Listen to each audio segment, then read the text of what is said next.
Assalamualaikum warahmatullahi wabarakatuh.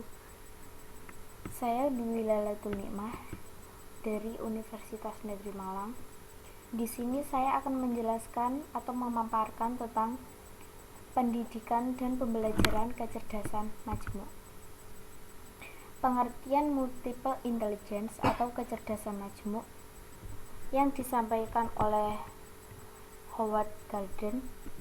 Multiple intelligence atau kecerdasan majmuk pada dasarnya adalah sebuah konsep yang menunjukkan kepada kita bahwa potensi anak-anak kita, khususnya kita dikaitkan dengan kecerdasan, ternyata banyak sekali. Memahami multiple intelligence bukanlah untuk membuat anak-anak kita menjadi hebat, namun konsep tersebut paling tidak dapat membantu kita untuk memahami bahwa anak-anak kita itu menyimpan potensi yang sangat luar biasa. Macam-macam kecerdasan majmuk. Yang pertama, kecerdasan bahasa atau linguistic intelligence. Kecerdasan linguistik yaitu kemampuan dalam menggunakan dan mengolah kata secara efektif, baik dalam bentuk lisan ataupun penyiar berita dan lain sebagainya. Kemampuan ini berkaitan dengan penggunaan dan pengembangan bahasa secara umum.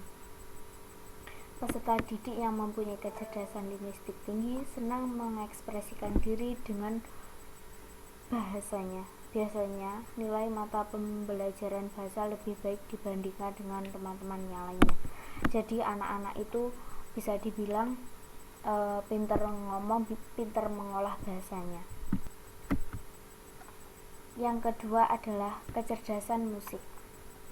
Kecerdasan musik atau musical intelligence yaitu kemampuan untuk mengenali, mengolah, dan membentuk hal-hal baru yang berkaitan dengan nada-nada, baik yang bersifat alami ataupun buatan. Cara melatih anak-anak yang mempunyai kecerdasan musik atau musical intelligence adalah dengan mendengarkan musik-musik dan bernyanyi, mengajarkan anak tentang menyanyikan lagu-lagu sederhana sesuai usia mereka, melakukan pekerjaan dengan bernyanyi, misalnya dengan mandi dalam dan bangun pagi dengan kegiatan bernyanyi. Lalu yang ketiga, kecerdasan logika matematika atau logical mathematical intelligence. Kecerdasan ini berkaitan dengan kemampuan anak untuk memahami persoalan dan memecahkan teori sederhana yang berkaitan dengan angka. Cara melatihnya adalah mengajarkan anak mengelompokkan mainan yang dimiliki, menghitung buah-buahan, dan membagikan makanan kecil, dan sebagainya. Macam-macam. Yang keempat adalah kecerdasan visual spasial, yaitu kecerdasan yang berkaitan dengan kemampuan memahami pandang ruang, yakni anak mampu membedakan posisi dan letak serta membayangkan ruang di kanan, kiri, atas, bawah, dan sebagainya. Cara melatihnya adalah setiap anak melakukan kegiatan yang berhubungan dengan posisi atau ruang, hendaknya orang tua selalu sambil menyebutkan, misalnya, tolong dong adik, gitu, letakkan bukunya di atas meja, atau tolong kakak ambilkan buku yang jatuh di bawah meja. Sebutkan lokasi-lokasi tersebut. Yang kelima adalah kecerdasan kinestik tubuh. Kecerdasan kinestik jasmani yaitu kemampuan mengkoordinasi penglihatan dan gerakan tubuh kita, atau keahlian menggunakan seluruh tubuh untuk mengekspresikan ide atau perasaan. Cara melatih anak yang mempunyai kecerdasan kinestik tubuh atau kinestik jasmani adalah ajak anak untuk melatih mencoret dan bermain atau olahraga. Yang selanjutnya adalah kecerdasan intrapersonal.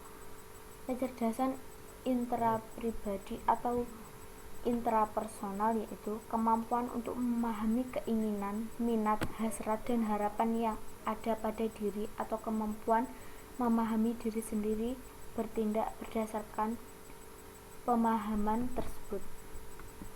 Cara melatih anak yang mempunyai kecerdasan intrapersonal adalah mengajarkan anak untuk terbiasa berada di dalam sebuah kelompok atau berinteraksi dengan teman-teman sebayanya.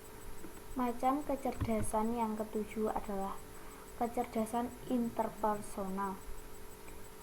Kecerdasan interpersonal atau sosial adalah kecerdasan yang berkaitan dengan kemampuan anak beradaptasi, kerjasama, berelasi dengan lingkungan teman sebaya dan orang di sekitarnya. Cara melatih anak yang mempunyai kecerdasan interpersonal adalah dengan memberi kesempatan si kecil untuk ditemani untuk bergaul bersama teman-temannya, bermain dan berkomunikasi pada anak seusianya. Jadi orang tua itu harus mempunyai kebebasan, memberikan kebebasan kepada anak untuk bersosialisasi kepada lingkungan sekitarnya. Macam kecerdasan yang ke-8 adalah kecerdasan eksistensial, adalah kemampuan untuk menempatkan diri dalam jagat raya yang luas, jauh tak terhingga dan menghubungkannya dengan kehidupan selanjutnya atau kematian. Para ahli filsafat atau filosof merupakan salah satu bukti kecerdasan ini. Di antaranya adalah Plato, Socrates, Immanuel Kant, Ibnu Sina, Ibnu Rusdi, dan sebagainya. Kecerdasan yang terakhir adalah kecerdasan spiritual. Kecerdasan spiritual adalah kecerdasan yang menyangkut kemampuan manusia mengenal Tuhannya, meyakini keberadaan dan keesaan Tuhan, serta melakukan segala apa yang diperintah dan menjauhi segala yang dilarangnya. Dalam menjalani kehidupan, ia tidak akan putus harapan karena ada Tuhan, tempat bergantung segala sesuatu, dan keadaan bahagia, ada Tuhan, tempat dia melantunkan puja dan puji syukur. Kecerdasan ini akan membentuk jiwa dan pribadi yang berakhlak mulia dan bermanfaat bagi dirinya, keluarga, masyarakat, dan negaranya. Sekian dan terima kasih. Apabila saya ada kurang dan lebihnya, saya mohon maaf. Billahi taufiq wal hidayah, waridho wal inayah. Wassalamualaikum warahmatullahi wabarakatuh.